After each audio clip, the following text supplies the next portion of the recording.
versus Myth Esports. And I'm Aki from MineskiTV. I'm with Arctic, Rockheart, and Amplifier.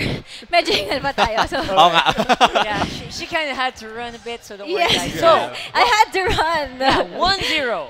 1-0. For So favor, what do you expect on this match? Do you expect that Myth Esports will be able to tie up this match against Bren Esports? I think we're definitely gonna have to look at the draft before we. Oh yeah, we're going into the draft right now. Right there. We'll definitely have to look here to see how Myth Esports is going to adjust, because when we looked at the previous game, again we have to point out that L'Oreal went onto the hands of Bren. They're deciding not to ban it this There game, you so they're go. leaving it open. Ballsy. There And you go, again, the they're letting shotgun Bren fight. decide. Will they go for the L'Oreal pick or not? But again, we saw how. Wow. Oh wow! No. Okay, so it's open, and they're still not getting it.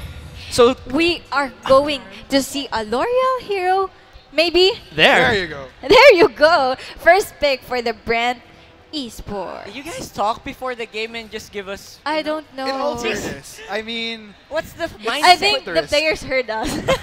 What's the mindset though? What's the mindset of leaving the L'Oreal open for the ban and then a second rotation pick? Yes.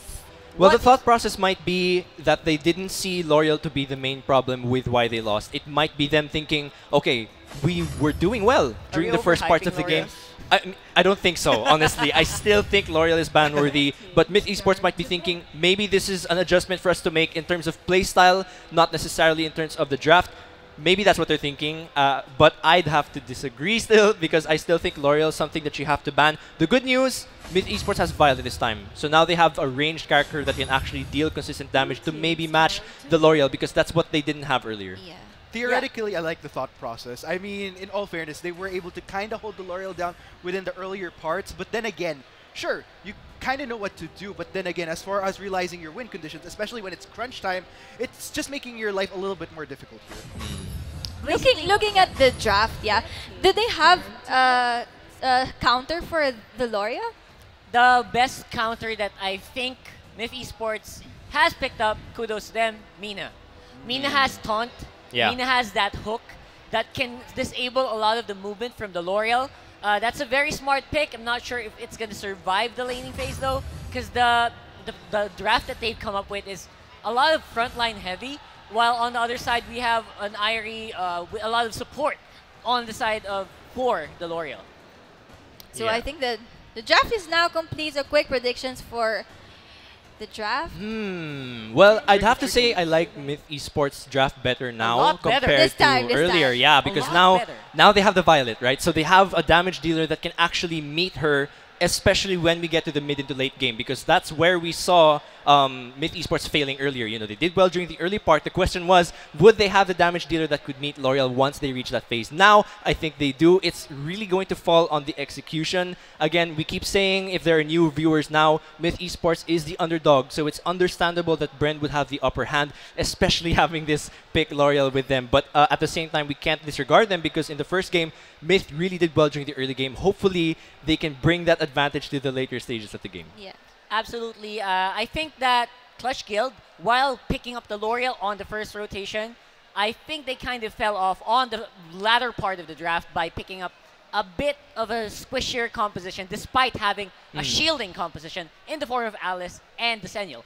I think they're going to lack a lot of damage in the early game. So Myth Esports' win condition, win the early game, maybe snowball a lot harder than Clutch Guild can before the L'Oreal has time to ramp up.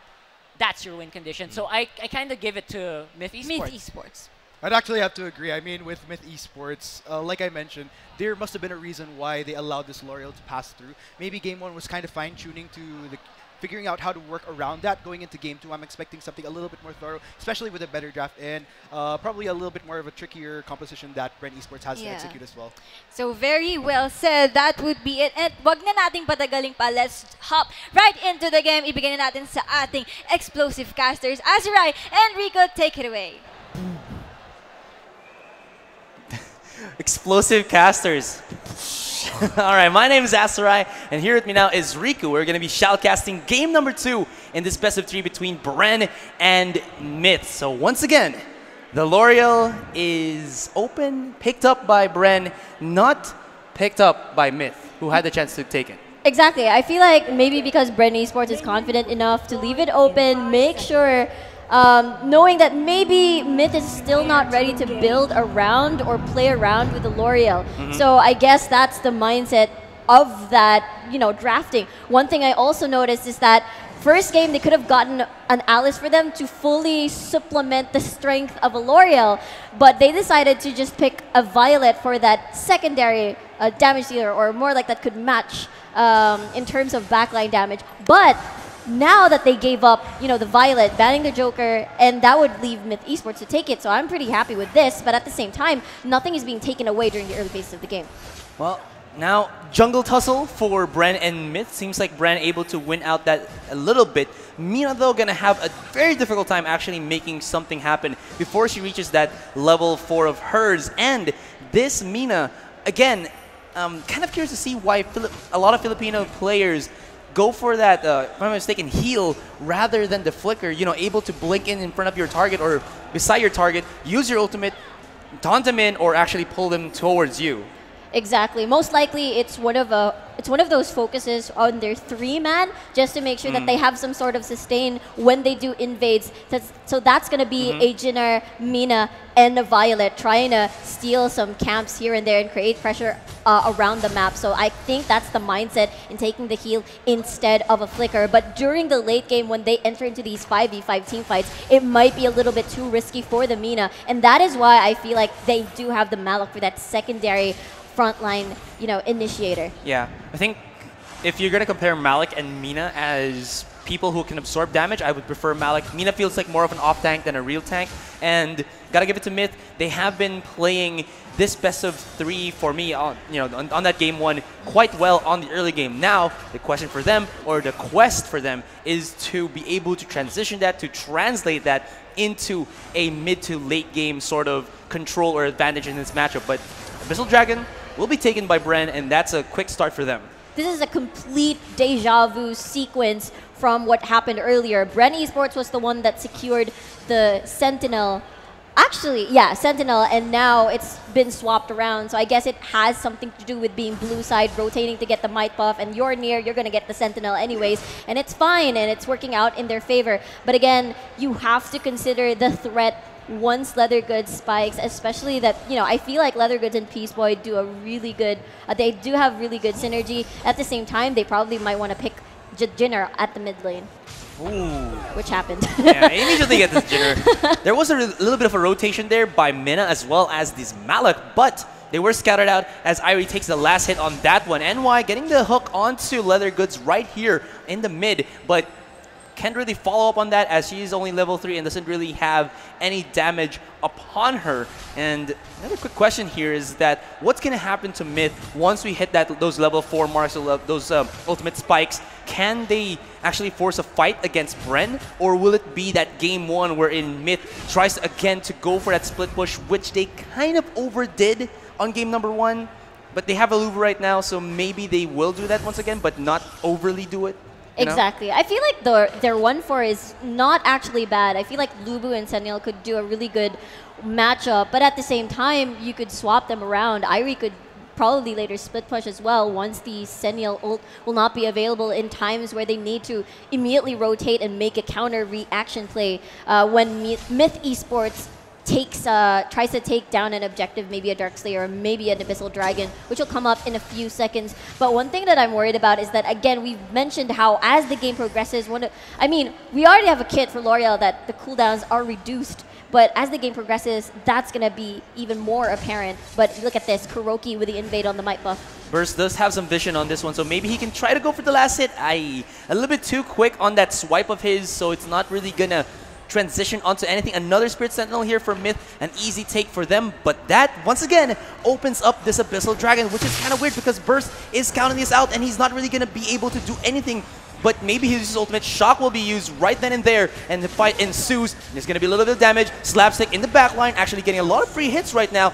And Bren Esports, as they try to chase Myth right here in the jungle, Slapstick is putting quite a bit of damage. They have to be careful here. Mina activates her hook, does get Leather Goods right in, but does not follow up. Could have been a kill, but coulda, woulda, shoulda. It's going to be Bren able to escape with an Abyssal Dragon in their pocket. Myth Esports is actually playing this well in a way that they're not overcommitting to a fight, not allowing themselves to get wiped out and just dove upon. But it's fine for now. At least they managed to get a little bit of pressure and probably secure and protect their own jungle side. But at the same time, we've seen this sort of style from Myth Esports where their focus is the Sentinel buff at the top side of the map, but not able to literally translate it. And in the long run, that's what I'm worried about, that most of the Abyssal Dragons might be in the side of Bren Esports, which is, you know, twice has happened already in the game. And Myth Esports does have that history of focusing top side, and it worked out in their favor in their with their opponents, but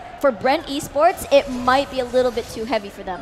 But that could work in their favor if they actually get maybe a Darkslayer and then Bren decides to give it for free. But now they're going to be engaging, catching off NY right here and there, and he actually gets blown up immediately. Ultimate will be activated by the Jinnar here to actually absorb a little bit of damage, but that is just too much for Bren. They start up on the Darkslayer maybe, but no, that's actually just the Zenial pushing out onto Lami the Lubu. Will they dive upon that onto the top tier 1? Seems like that's not going to be the case, but mid is going to get blown up, and Bren is just rotating right after each objective that they're taking. This Malik will not be able to survive. Hold that thought though, activates his ultimate, but that's not what you really want to happen, and they lose quite a bit from that one. Almost a 4,000 gold lead here for Bren Esports. First turret has fallen already in the hands of Bren Esports, which is at the mid lane, but now they're rotating bot side. I wonder if Myth Esports will be able to make it down in time, as they're pretty much very confident. Seniel does have his ult, so in case that they get too overwhelmed in terms of numbers, Seniel can just immediately go back, but Lubu is still staying.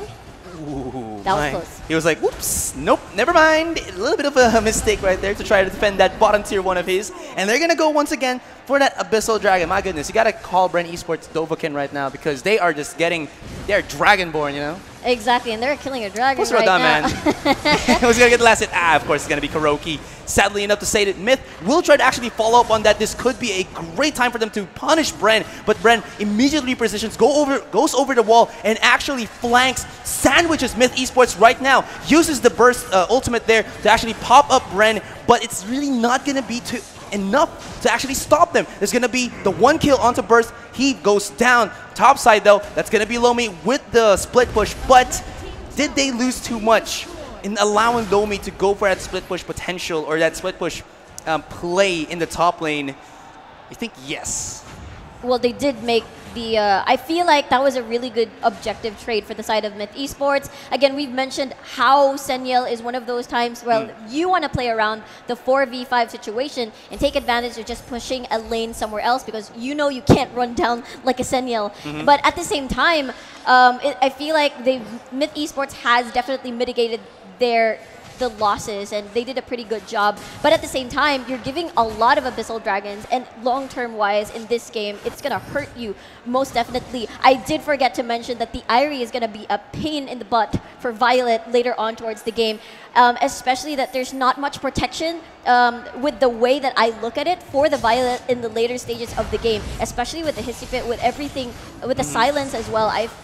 It may be too much to handle for Myth Esports. Definitely. I mean, maybe you can use your Mina to swipe everybody who's going to be aggressing on the Violet, but I mean, Myth Esports probably doesn't want to do that on a Mina, especially. You want to be able to put her in the middle of the fight, in the middle of that confusion, and just set up for Myth here. So it's going to be very difficult for Myth, but I think it's going to be Slapstick to actually try to counter out Anti-Hero right here. He's going to have to play a total beast, like twist your thumbs 360. It has to break, but you have to be able to actually survive that fight. Now Lomi's going to be dove upon in the top lane. 4 people from Bren. That's going to be an easy pick for him, and the top tier 1 will be had. Myth on the other side, not going to be looking for a counter objective here, so it's not really going to work in their favor. And Bren, again, just slowly but surely getting these incremental advantages against their opponent.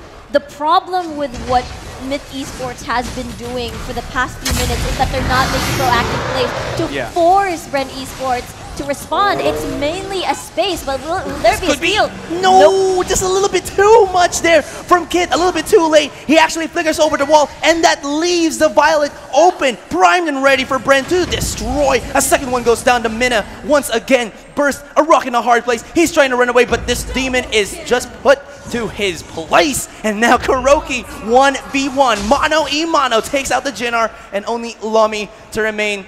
You gotta slurp that Lami, man, but still in the top lane, he will be safe, although Bren Esports, they don't care about the top, they just go straight to mid. This is a very beautiful move. You can tell that they're thinking already ahead in the game, where, you know, we're going to use the Irie as a distraction in the bot side of the map, and then we'll try to punish the Irie, but it's an Irie.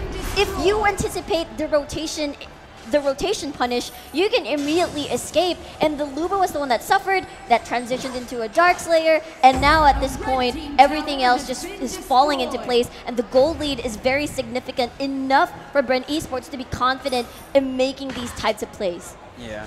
I mean, this game is looking to be a, how do you call it, a clean game for Bren. A spick and span, 100% of the germs done, like taken away, and everything is just going in their favor. Another Abyssal Dragon for them, 4th of the game, and still I think they have a Dark Slayer in their arsenal. Maybe a couple more seconds on that. They can use that to push the bottom tier 2 quickly. Not going to be the case though, as Burst, oh no, Zephyrus has too much damage, but Burst does have a little bit of that tanking ability, but look at this. Irie doesn't even care right now. Dives into the back line. They're going to be going aggressive. Oh, Lomi actually gets stunned right then and there. And Zephyrus dashes over the wall, but he wanted to go for that. You can see the confidence in Bren right now. They don't care. They know that there is just that big of an advantage against Myth right here. Yeah, they're doing a 1-1-3 right now, quickly transitioning to a 1-4. Great job by Kuroki, just pressuring them, zoning them away. Burst tried to do the wave clear just so that to prolong them from taking the tower, but it's just too late. It's very overwhelming at this point, and they've been starving them with jungle camps from time to time, actually throughout the mid phases of the game, and that's why they're having a hard time getting back into the game. Can I just say, L'Oreal finally happened to me! Let's go! It's gonna be the last fight here, possibly for Myth Esports, as they go for that Hail Mary defense. Burst will try to do the best that he can. He has the extra shield, but it's not really gonna matter anymore. And the one man left right here, 1v4, holding on to the knife's edge, is gonna be Slapstick. He's not gonna be able to make anything happen anymore. That's the 1v1 against Leather Goods, and he just pushes him back into his base, and that core will just blow up in his face. And ladies and gentlemen, going into the finals, it's gonna be Bren Esports. Wow, we are going to have a Clutch Guild versus Bren Esports finals, but that will be tomorrow. But going back to the game, I'm so impressed by how Bren Esports decided to test the waters first during the first game. Okay, we're gonna lock in a Violet, we're gonna lock in the L'Oreal. We're not gonna go all in too much on this new hero. But once they found out, hey, we can play this type of composition, bam, it's okay. You know, the other team can take a Violet for themselves, but we're gonna lock in the Alice, we're gonna lock in our primary heroes at this point to make our composition even stronger, and they definitely pulled it off.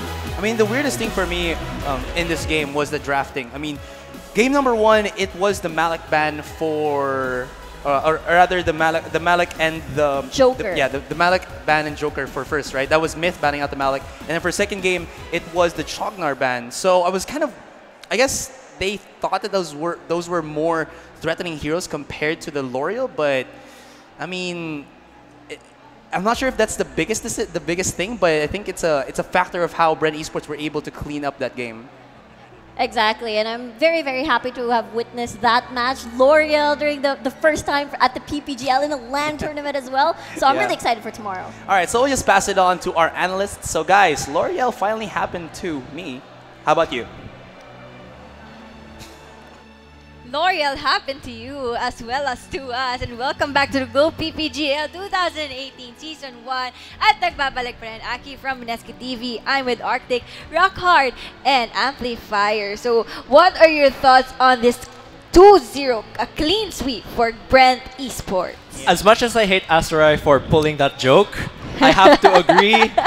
Talaga, L'Oreal happened to everyone who was watching, honestly. I mean, you watch the game, and I think one of the things that you notice immediately is that no one's touching L'Oreal. Yes. She's able to just roam around the map freely and no one's trying to lock her down. The only hero that was trying to contest her even a bit was Mina on the side of Myth Esports. But other than her, no one was able to answer. She was just dealing all of the damage. And I agree with Asura. You have to wonder what was going on in Myth Esports' mind during the draft to let that go after seeing how dominating she was in Game 1. So we kind of started off with why is L'Oreal being left alone, and we kind of saw the exact power. Like once that circle goes on the ground, things start to happen, and it did happen for Bren Esports. But what we're looking at, but what we're kind of missing, I think, is that a lot of these fights, Bren Esports still maintained great macro decisions. They had positional advantages, and I think the problem with Myth Esports here, a lot of these fights, is a lot of them were out positioned. They were places where you could have had a great position, but you were caught out. That's what happened over and over and over again, and I think that's what happened to Myth Esports. That's their downfall. Yeah, That's a pretty great point by Rockhard, actually. And I think with that being said, for me, this game wasn't just about Bren Esports spearheading a lead. With that lead, they knew what they had to do. The rotations that they made across the map, as Rockhard said, the macro play was absolutely we'll on be starting point. So I think at that point, with how opening the press area for Bren Esports AOV team in a few minutes. That's it. Bren Esports securing the spots onto the grand finals tomorrow, facing the winners earlier. Yeah, Clutch Guild. Clutch Guild versus Brent Esports. That will be a very interesting match, and that will be a best of 5 series. Of course, dito lang sa Globe PPGL 2018. At sobrang dami pa nating games. Meron pa tayong Tekken matches. And of course, the most